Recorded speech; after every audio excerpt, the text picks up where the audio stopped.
But if you go into, and everyone should go visit the venusproject.com and research and read his books, and go to the Zeitgeist movement. There's lots of supplemental free information there as well. The fact is that through it's technological resource, first of all. It's not even the notions that you describe. The technological resource will have built into it the redundancy necessary to make what you say a non-issue. So I think that's all built into what his plan is. And ultimately, are we aiming to create everything the Venus Project aspires to in order to sustain the current population, or a projected future population of about 9 billion, I think we're looking at? Or does it have some vision of how the population will become eventually self-regulating? I think that through time, through, say, the awakening of people in their religious beliefs, people will begin to understand, first of all, no one on this planet virtually has any idea, at least the social systems certainly don't. They don't relate to the environment or the earth on any level. We don't even know how to use the planet.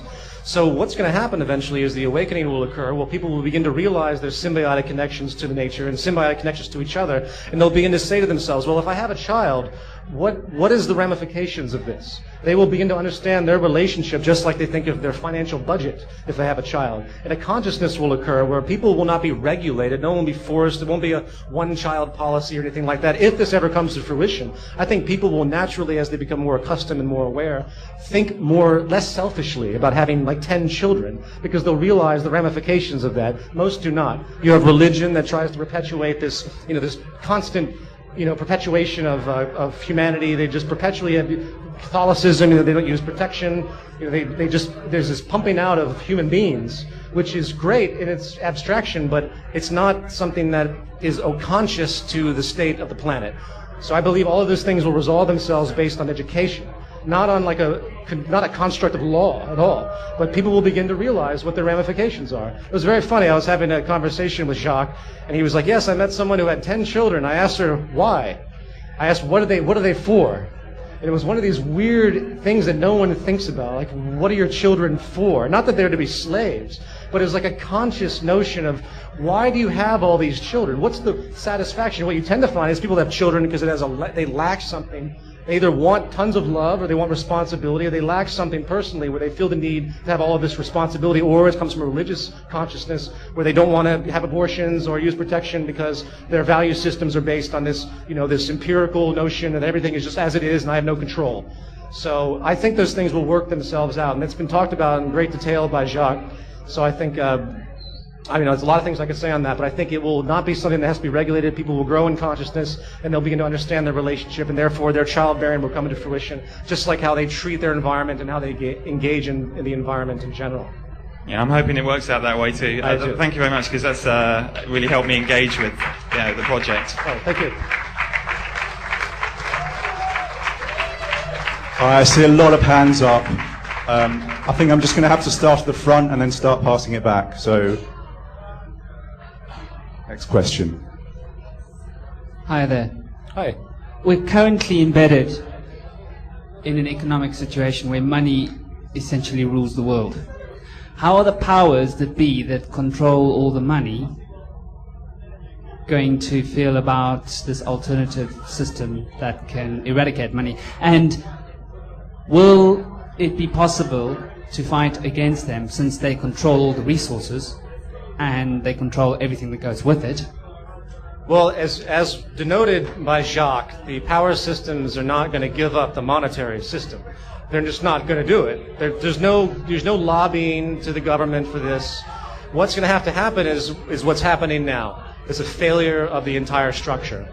And this is one of those things about progress that we don't typically recognize. I mean, life, progress, and social change is not this step-by-step evolution, because the social structures are focused on self-preservation. As we pointed at the very beginning of Part 3, all of our current economic and financial and corporate structures are based on maintaining themselves. So they don't want change. They don't recognize it because they lose profit and they lose control.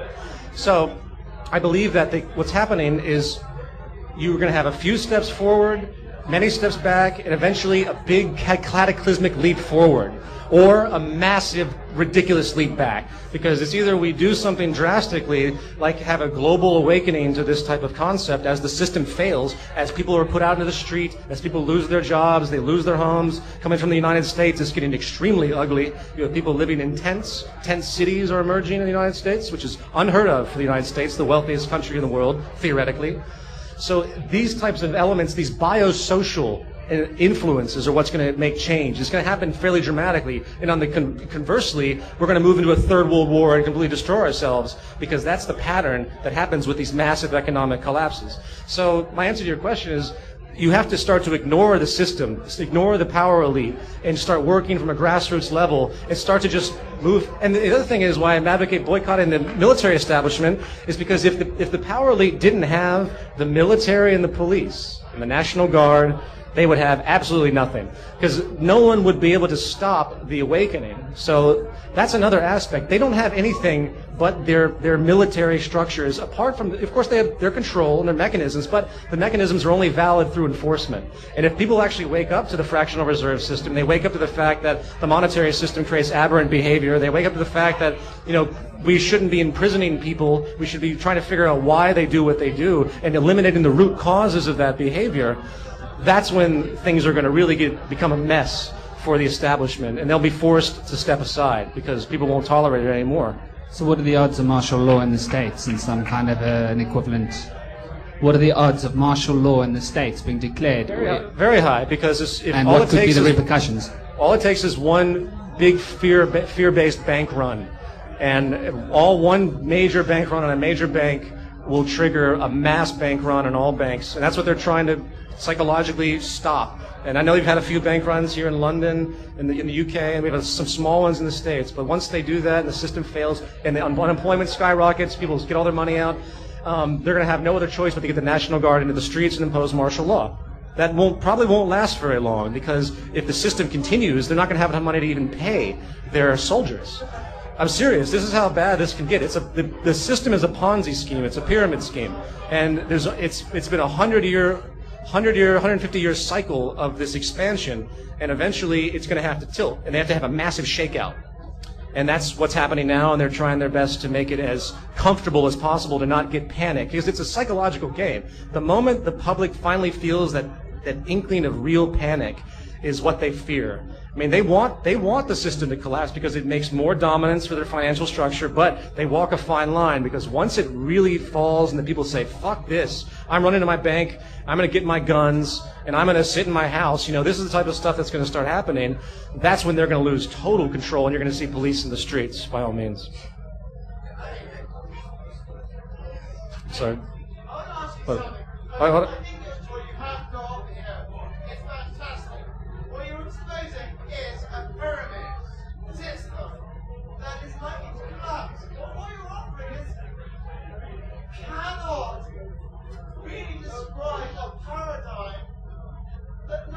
Experiencing.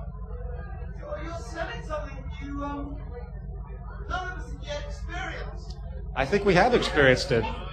I think we have. I think we've all experienced those feelings of open compassion for each other, and understanding that ownership is actually bullshit.